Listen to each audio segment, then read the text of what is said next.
বন্ধু, আসলে সাথীকে কিন্তু আমার খুব ভালো লাগে বুঝছো। কিন্তু এই রাজুটা ওখানে পেঁয়াজ খেয়ে কিন্তু আমার সবকিছু শেষ করে দিছে। আর এটার একটা সঠিক বুদ্ধি তুই আমাকে দে তো। বন্ধু, এটা আমি তো কি পরামর্শ দিই, কি বুদ্ধি দিই বল। আসলে কি, রাজুর সাথে সাথীর তো জুটি মিলে গেছে। আর সবচেয়ে বড় কথা একটা কি, আচ্ছা, তোর সাথে কি সাথীর রিলেশনটা কি সেরকম কোনো ছিল? সেভাবে আমি কখনো সাথীকে বলিনি যে আমি তোমাকে ভালোবাসি। যখন কলেজে যাচ্ছিল তখন আমি ওর চাহনি দেখে, ওর চলাফেরা দেখে, মানে নিজের কাছে নিজেই আন্দাজ করছি যে সে আসলে আমাকে ভালোবাসে, কিন্তু আমি কখনো বলতে পারিনি। বন্ধু, যেহেতু এটা ব্যাপারটা এখন অন্যরকম হয়ে গেছে, যেহেতু রাজুর সাথে সাথীর বিয়ে হয়ে গেছে, আসলে তোর নিজের ব্যর্থতা এটা। আগে অনেক সুযোগ পাইছিস, কিন্তু সুযোগটা ব্যবহার করতে পারিস নাই। এটা তো নিজের ব্যর্থতা। আমার মনে হয় কি জানিস, যেহেতু ওদের এখন সংসার হয়ে গেছে, ওরা এখন অনেক সুন্দরভাবে আছে, একটা সুন্দর জিনিস নষ্ট করা না না নষ্ট করাটাই খুব ভালো। তো এই বিষয়টা নাই মাথার থেকে ফেলে দে। আসলে বন্ধু, তোর কথাটা ঠিক আছে। এই জন্য বলি যে রাজু আমার কিন্তু ভালো বন্ধু। আমাদের হুম হুম। যে আমরা ছোট থেকে এই পর্যায়ে একসাথে বড় হয়েছি, খেলাধুলা করছি, লেখাপড়া করছি। এখন সাথীর সাথে তার বিয়ে হয়ে গেছে, ফ্যামিলি ভাবে যেভাবেই হোক হয়েছে। আমি চাই না যে তাদের সংসারটা ভাঙুক, কিন্তু তারপরে আমার মন যে মানে না বন্ধু, আমি কি করব বল। রাজু আমাদের যে বন্ধু, ওকে তো অনেক ভালোবাসিস। হ্যাঁ, আমরা তো সবাই ভালোবাসি তো। হ্যাঁ, এটা তো সত্য। আমাদের বন্ধুদের মাঝে তো অনেক ভালোবাসা। হ্যাঁ, একটা মেয়ের কারণে তো ওদের সংসার নষ্ট করিস না। এবং দেখে, যদি নষ্ট হয়ে যায়, তোর জীবন নষ্ট, রাজুর জীবন নষ্ট, এবং মেয়েটার জীবন, সাথীর জীবনটা নষ্ট। আমি মনে হয় কি জানিস, ওরা সুখে আছে, সুখে থাক। তুই তোর সাথীকে ভালোবাসিস, তাহলে সেই হিসাবে এটা বাদ দিয়ে তুই নিজেও একটা দেখে শুনে বিয়ে শাদী করে তুই নিজেও সংসার কর, সবচেয়ে ভালো হবে এটা। ঠিক আছে বন্ধু, তোর কথাটা আমি মানলাম। যেহেতু একসঙ্গে আমরা বড় হয়েছি, হুম। এই রাজু সাথী বিষয়টা আমি পরেই রাখলাম। তোর কথাটা আমি মাথায় রাখলাম। আমি ওইদিকে আর নজর দেব না। সেটাই ভালো হবে। তো ঠিক আছে, চল উঠি। আরে দোস্ত, তোরা এখানে? আমি তো তোদের সারা গ্রাম খুঁজতেছি। তুই তো খুঁজবি, তুই তো জানিসই যে আমরা কোথায় থাকি এই সময়। তাহলে দোস্ত, তুমি কেমন আছো? আমি আল্লাহর রহমতে আলহামদুলিল্লাহ অনেক ভালো আছি। আচ্ছা, এখন কোথায় যাচ্ছ তুমি? আমি এখানে আসছিলাম যে খোঁজাখুঁজির পরে অবশ্যই এখানে পাবো। এর তো কাজই এইরকম, মানে জানে এই সব কিছু, তারপরেও অজানা হয়ে থাকে। ও জানে কিন্তু আমরা এখানে আছি, আবার বলতেছে গোটাল এলাকা খুঁজতেছে। আচ্ছা, একটা কাজ করি, আমাদের একটু তাড়া আছে, থাক আমরা একটু যাই। তো শোন, আমি ফোন করলে যেখানে আসতে বলবো তুই সেখানে আসবি, ঠিক আছে? আচ্ছা ঠিক তোর আছে। সঙ্গে কিন্তু অনেক কথা আছে। আচ্ছা ঠিক আছে, থাক দোস্ত।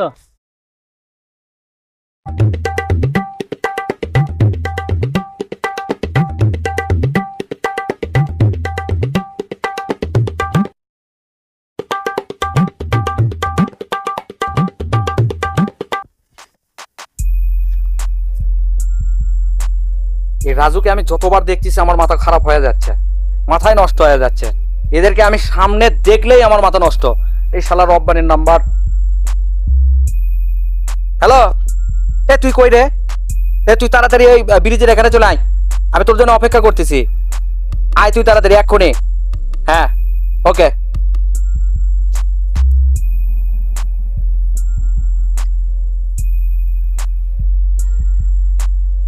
হ্যাঁ দোস্ত, তুই যে আমাকে ফোন দিলি, তা কি খবর বল। তুই আগে বস, এখানে বস। এই রাজুর সঙ্গে আমি যখনই সাথীকে দেখতেছি আমার সামনে পড়তেছে, আমার মাথাই নষ্ট হয়ে যাচ্ছে। কিভাবে সাথীকে রাজুর কাছ থেকে আলাদা করা যায়, এর একটা ব্যবস্থা তুই কর। আমি সেজন্য তোকে ফোন করে এখানে ডাকছি। যে কোনো পর্যায়ে আমি সাথীকে চাই। শোন, এটা কোনো ব্যাপার হলো? তোকে আমি একটা হিন্দি সিনেমার সংলাপ বলি। তো একটা প্রেমের কাহিনী, একটা মেয়েকে দুজন ভালোবাসে, যেমনটা তুই। হঠাৎ করে এক ছেলে বিয়ে করে, আর একটা ছেলে কি করে, দরবেশ সাজে, জ্যোতিষী সাজে। শোন, তুই জ্যোতিষী বা দরবেশ সাজ, ওদেরকে নিয়ে আসার দায়িত্ব আমার। তুই যেমনটা বলবি ওরা তেমনটাই শুনবে, কিন্তু তোকে একটু ভেলেমি করতে হবে। রাজুর বাড়ির আশেপাশে তোকে ঘুরঘুর করতে হবে, যেন রাজু তোকে দেখে সন্দেহ করে। এটা এটা কিন্তু তোর দরবেশের কাজে দেবে। ঠিক আছে, আমি দরবেশ সাজতেছি। সাথীকে পাওয়ার জন্য আমাকে যে কোনো কাজ করা লাগলে আমি করব, ঠিক আছে? তুই ব্যবস্থা কর, যা, আমি দরবেশ সাজতেছি। ঠিক আছে, আমি ব্যবস্থা করতেছি। আর আমি তোকে কি বললাম মনে আছে তো? হ্যাঁ, সব ঠিক আছে, আমি সব বুঝতে পারছি, তুই যা। এ রাজু, এই দোস্ত শোন, কই যাস? এখানে আয়, কথা আছে। কিরে, কেমন আছিস? হ্যাঁ আছি, আমি অনেকটাই ভালো আছি, কিন্তু অন্তরের দিক থেকে খুব একটা ভালো নাই রে। কেন, তোর অন্তরে আবার কি হইলো? আমি অনেকদিন ধরে একটা কথা ভাবছিলাম তোকে বলবো বলে, বলে ফেল। কিন্তু কথাটা শুনে হয়তো বা তুইও কষ্ট পাবি। আরে তোর আর আমার মাঝে কোনো কষ্ট থাকতে পারে? বল। ঘটনা হচ্ছে, তুই সাথীকে ছেড়ে দে। এটা আবার কেমন অযৌক্তিক কথা রে? তোর বিয়ের আগে থেকে আমি সাথীকে অনেক ভালোবাসি, আমি বলতে পারিনি দোস্ত। না না না, এটা এটা কোনো কথা হতে পারে? কথা আমি অনুরোধ করি, তুই সাথীকে ছেড়ে দে। এটা বাদে তুই অনেক গল্প করতে পারিস, এটা কোনো গল্প হতে পারে না। তুই আমার বন্ধু। ঠিক আছে, তোর আমার বন্ধুত্ব টিকে থাক, সমস্যা নাই, কিন্তু এটা কেমন, এটা অযৌক্তিক কথা। তাহলে তুই সাথীকে ছাড়বি না? না, না। তুই যদি সাথীকে না ছাড়িস তাহলে তোর অবস্থা এমন ভয়ানক করব আমি, তুই তো আমাকে চিনিস যে আমি কি জিনিস। যদি সাথীকে তুই না ছাড়িস তোর অবস্থা আমি খারাপ করে ফেলে দেবো কিন্তু। না, তুই কি আমাকে ভয় দেখাচ্ছিস নাকি? তুই ধরে নে আমি তোকে ভয় দেখাচ্ছি। আমি ওগুলো ভয় করি না, আমি সাথীকে পাইছি, সাথীকে নিয়ে জীবন শুরু করছি। আর জীবন শুরুর মাঝখানে তুই কাটা হবি কেন? বন্ধু হয়ে তুই কেন কাটা হবি? আমি সাথীকে অনেক আগে থেকে ভালোবাসি, হঠাৎ করে তোর সঙ্গে বিয়ে হয়ে গেছে, আমি আর চাচ্ছি না যে সাথী তোর ঘরে থাক। তুই সাথীকে ছেড়ে দে, ডিভোর্স দে, আমি তারপর সাথীকে নিয়ে সংসার করব, ঠিক আছে? আরে ভালো লাগা তো থাকতেই পারে, তুই ভাবি ভাবি হিসেবে তাকে গ্রহণ কর। না, আমি ভাবি হিসেবে কোনোভাবেই গ্রহণ করতে পারতেছি না। তুই ছাড়বি কিনা সেটা বল, যদি না ছাড়িস তোর অবস্থা কিন্তু আমি খারাপ করে ফেলে দেবো, ঠিক আছে? আচ্ছা তুই দেখে নিস। আচ্ছা ঠিক আছে, যা। আমি দেখবো তুই কিভাবে সাথীকে নিয়ে করে খাস, আমি সেটাই দেখবো। তোর সংসার কিভাবে টিকায়, আমি নষ্ট করে দেবো তোর সংসার। সাথীকে যে কোনো মূল্যে আমার কাছে নিয়ে আসবোই আমি। তো এটা কোনো কথা হলো না, আমাদের ছোটবেলার বন্ধুত্ব এভাবে নষ্ট হতে পারে না। বন্ধুত্ব আজ থেকে শেষ, আজ থেকে বন্ধুত্ব শেষ। সাথী আমার, সাথী আমাকে ভালোবাসে, আমি সাথীকেই চাই। তুই যা, আমি পরে দেখে নেবো তোকে।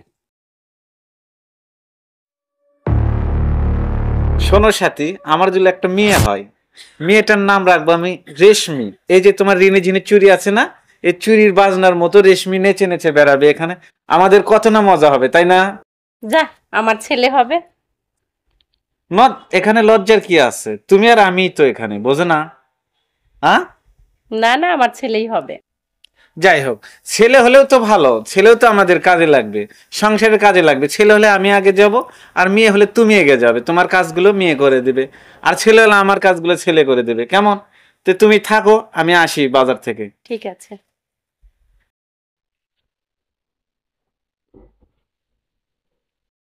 যা যা বলছিলাম মনে আছে তো? হ্যাঁ মনে আছে। যেভাবে সাজিয়ে দিছি কেউ চিনতে পারবে না, আমিই চিনতে পারতেছি না।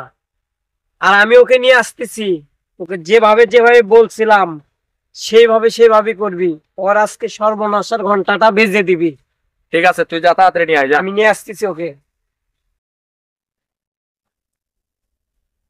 এই যে দরবেশ, তুমি সব কিছু বলতে পারে, আমি চলে গেলাম। বাবা দাঁড়া, কিচ্ছু বলতে হবে না। তুই যে জন্য এসেছিস আমি সেটা বলতেছি। তুই আজকে গিয়ে দেখবি তোর বাড়ির পাশে বুলবুল ঘুরঘুর করতেছে। ঠিক আছে বাবা। যা।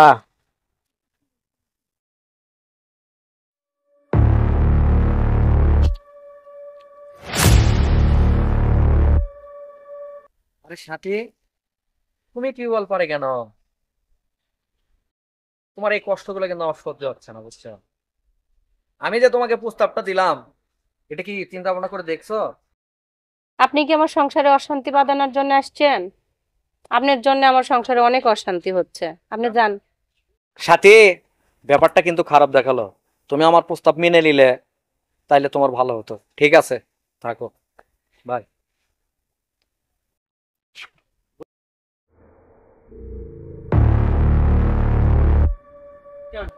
আজকে বাড়িতে ফিরতে এত দেরি করতেছে কেন? কোথায় যে গেল? তোমার কোথায় গেছিলে তুমি? তুমি এখানে আমার জন্য অপেক্ষা করছো না? আমি বুঝি না কিছু। তুমি কার জন্য অপেক্ষা করছো আমি সেটা জানি না। কার হ্যাঁ? জন্য? আমি তো তোমার জন্য অপেক্ষা করতেছি। আমার জন্য অপেক্ষা করতেছো না? হ্যাঁ। তুমি ওই ভাত দিয়ে মাছ ঢাকতে চাই না, বুঝছো? আমি তোমাকে হারে হারে চিনে ফেলেছি। কেন, তুমি কি বলতে চাচ্ছ? কি বলতে চাচ্ছি বোঝো না তুমি? তুমি সবই বোঝো। কি বলতে চাচ্ছ তুমি? সরাসরি বলো আমাকে, কি বলতে চাচ্ছ? সরাসরি বলতে হবে না, তুমি সব বুঝে ফেলেছো। কি বলতে চাচ্ছি তুমি সেটা বুঝে ফেলেছো। মানে? মানে মানে কি? বুলবুল এখানে কি করলো? বুলবুলের সাথে তুমি কি করলা? হ্যাঁ? দেখো, তুমি আমাকে ভুল বুঝতেছো। আসলে ওর সাথে আমার কোনো সম্পর্কই নাই। বুলবুল বুলবুল শুধুমাত্র আমার ভাই হয়। তুমি আমাকে ভুল বুঝো না। হুম? তুমি আমাকে ভুল বুঝো না, তুমি আমাকে ভুল বুঝো না। হ্যাঁ? আমি বুঝি না তুমি কি করতেছো। হ্যাঁ?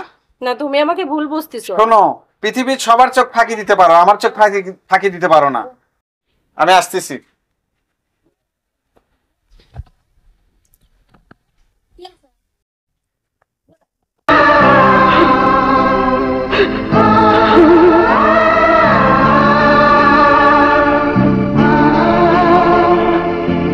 কে রাজু, এলাকার একটা পরিবেশ আছে তো। আরে বাবু ভাই, পরিবেশ তো আছে, সেটা তো আমি বুঝতেছি, কিন্তু আমার বইয়ের বিষয় আসলে বাড়ির কথা আমি বাইরে বলতে চাচ্ছি না, বুঝছেন? ঠিকই আছে, বুঝলাম। আমি দেখি তোরা একদিন দুই দিন পর পরই কেসাল করিস সংসারের ভেতরে। ঘটনাটা কি? বিষয়টা আমি কেমন করে বলবো আমি বুঝতে পারতেছি না বাবু ভাই। আর এভাবে নতুন বিয়ে করলি, এভাবে কেসাল করলে এলাকার লোকজন কি বলবে? ঠিক আছে বাবু ভাই, এই বিষয়ে আমি পরে বলবো না, আমি খুব আপসেট আছি এখন। বিষয়টা কিন্তু আমাদের খারাপ লাগতেছে। খারাপ লাগতেছে বোধহয় তোকে কথাটা বললাম। ঠিক বাবু আছে? ভাই, আমাকেও বিষয়টা খারাপ লাগে। আমি যে চিল্লাচিল্লি করি, আমি তো সাথীকে পছন্দ করে বিয়ে করছি, তারপরে কেন চিল্লাচিল্লি করি এটা আমি আপনাদেরকে বলতে পারবো না, মানে মুখে বলার মতো ভাষা না এটা। ঠিক আছে, না বললি, কিন্তু ব্যাপারটা এমন হলে শেষ মানে বুঝলে, যাতে এলাকার লোকজন বুঝতে না পারে তোরা সংসারের মধ্যে কেসাল করতেছিস। আচ্ছা বাবু ভাই। এসো।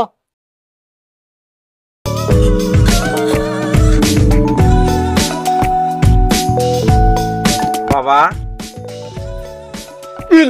বাবা, কে? আরে রাজু, বল। এই রাজু, বন্ধু কেমন আছিস? ভালো বন্ধু, একটু মনের দিক দিয়ে খারাপ হবে। কেন? আমি শুনতে পাই তোদের বাসায় অনেক গন্ডগোল হইচই হয়, তোর বউয়ের সাথে নাকি গন্ডগোল হয়। এটা আসলে কি বিষয়? ওই যে বুলবুলের বিষয় নিয়ে কি গন্ডগোল হয়? আমাকে একটু বুঝে বলতো। বন্ধু, তুই যখন ধরতে পারছিস তোকে বলতে সমস্যা নাই। আসলে বুলবুল আমাকে একদিন ঠেট দেয়। হুম। ঠেট দেওয়ার পরে থেকে আমি লক্ষ্য করি, এর মধ্যে আবার একটা কাজ করছি, একটা জ্যোতিষীর কাছে গেছিলাম। জ্যোতিষী ওই বুলবুলের ব্যাপারেই বলছে, মানে জ্যোতিষী যেভাবে বলছে আমি বুঝতে পারছি বিষয়টা বুলবুলি হবে। আচ্ছা, তোকে আমি একটা পরামর্শ দেই। বুলবুল এর আগে আমাকে অনেকদিন আগে আমাকে বলছিল যে সাথীকে, অর্থাৎ তোর বউকে অনেক ভালোবাসে। আমাকে বলছিল তোর থেকে নিয়ে ওর সাথে কোনো সিস্টেম করার। আমি বললাম, শোন, তুই, ওরা অনেক সুখে আছে, জীবনটা নষ্ট করিস না ওদের। আমি ওকে অনেক কিছু ভালো কথাই বলছিলাম, কিন্তু তারপরেও তোকে আবার ঠেট দিল। আসলে শোন, বুলবুল আসলে সুবিধার ছেলে না, আমরা তো একসাথে চলাফেরা করি, জানিস তো ভালো করেই। ও সুবিধার ছেলে না। অর্থাৎ তুই ইয়ে করিস, বলে, তোর বউকে সন্দেহ করিস না। তোর বউ কিন্তু আসলে অনেক যথেষ্ট ভালো, আমার জানা মতো। আমরা যেহেতু একসাথে চলাফেরা করছি, আমার সাথে বুলবুল চলাফেরা করছে, বুলবুল ওকে পছন্দ করতো অনেক, ঠিক আছে, কিন্তু আসলে বুলবুল সুবিধার ছেলে না। আর তোর বউ কিন্তু ওকে পছন্দ করে না, বুলবুল অযথাই বিরক্ত করে। অর্থাৎ তুই বউয়ের সাথে সন্দেহ না করে বউকে একটু বুঝে সংসারটা ভালো মতো কর, খেয়াল ঝড় করিস না ভাই। হ্যাঁ, ঠিক আছে বন্ধু? আচ্ছা ঠিক আছে দোস্ত, দেখবো নে।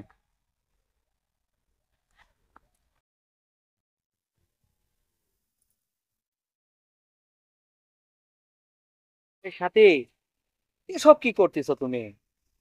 তুমি যত সুন্দর একটা মেয়ে মানুষ, এই কাজগুলো কি তোমার সাথে যায়? তুমি থাকবা ঘরের ভিতরে, তুমি বাইরে কেন? শোনো, এই রাজুর সঙ্গে তোমার বিয়ে হওয়ার পর থেকেই তুমি কিন্তু সুখে নেই। আমাকে দেখো, বিন্দাস চলাফেরা করতেছি, টাকা পয়সা অর্থ সম্পদ সবকিছু আছে আমার। তুমি যদি আমার কাছে আসো, তোমাকে আমি রানী করে রাখবো। জানতো বুলবুল ভাই, আপনাকে আমি ভাইয়ের চোখে দেখি, আর রাজুকে নিয়ে আমি অনেক সুখে আছি। এই কাজ কামগুলো এটা সুখ বলে না, এটা হচ্ছে টর্চার। তোমার উপর যে টর্চার হচ্ছে এটা তো আমি সহ্য করতে পারতেছি না। তুমি আমার সাথে চলো। না, এটা আমার সংসারের কাজ, আমাকে করতেই হবে। তাইলে তুমি যাবা না? না, আপনি যান, চলে যান এখান থেকে। তোমাকে আমি কিন্তু অনেক আগে থেকে ভালোবাসি, শুধু বলতে পারিনি বিধায় আজকে তোমারও পরিস্থিতি খারাপ, আমারও পরিস্থিতি খারাপ।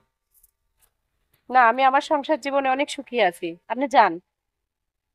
ঠিক আছে, তাইলে তুমি সুখেই থাকো, আমিও দেখি তুমি কিভাবে সুখে থাকতে পারো।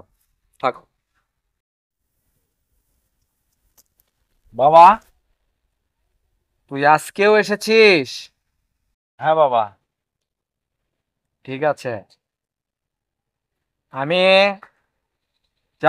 এখান থেকে থেকে যেটা দেখতেছি, তোর স্ত্রীর ওই বুলবুলের সঙ্গে সম্পর্ক আছে, অবৈধ সম্পর্ক। এটা কি তুই জানিস? হ্যাঁ বাবা, বুলবুল আমার বাড়ির আশেপাশে ঘুরঘুর করতেছে। আমি জানি, এটাও জানি তোর স্ত্রীর 7 মাসের অন্তঃসত্ত্বা, হ্যাঁ বাবা, হ্যাঁ। সেই সন্তানটা কিন্তু তোর না।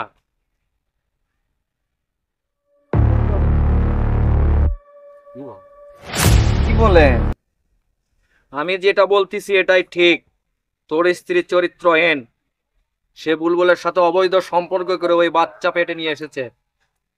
তুই যা, যাচাই কর এই বিষয়টা, তারপরে আমার কাছে আসিস। ঠিক আছে বাবা।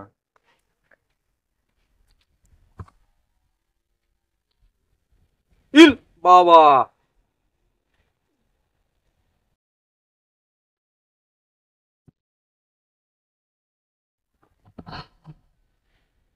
কেমন দিলাম?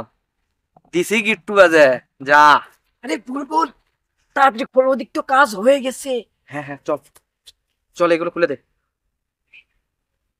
পেঁয়াজ তো একটা লেগে গেছে। চল, এগুলো নিয়ে গেল। এগুলো নিয়ে না হলে ধরা খেয়ে যাবো। জলদি আয়। এই রাজু, তোমার স্ত্রীকে দেখলাম টিবল পারে বুলবুলের সঙ্গে প্রেমের আলাপন চলছে। হ্যাঁ, আমাদের কি গ্রামের মান সম্মান নেই? আলাউদ্দিন ভাই, বিষয়টা নিয়ে আমি আসলে আপসেট। কি করব ভেবে পাচ্ছি না। এই সাথীকে বিয়ে করার পর থেকে আমার জীবনটা একেবারে এলোমেলো হয়ে গেছে।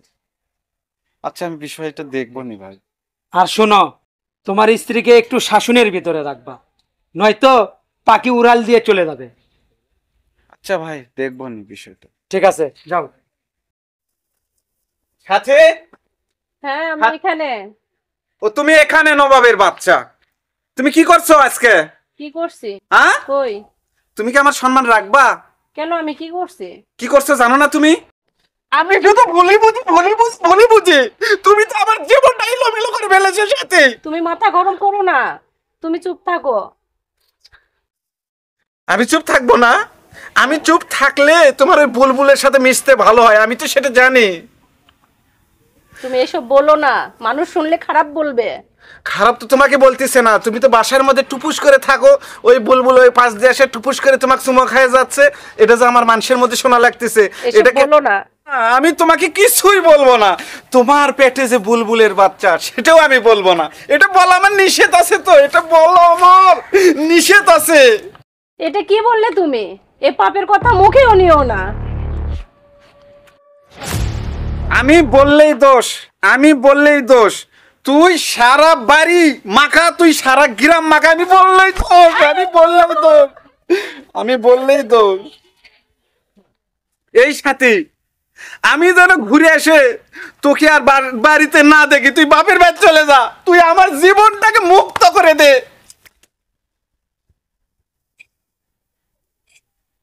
রাজু, তুমিও আমাকে ভুল বুঝলে। এত বড় কলঙ্ক নিয়ে আমি বাবার বাড়িতেও যাব না। আমি তোমার বাড়িতেই জীবন ছেড়ে দিব।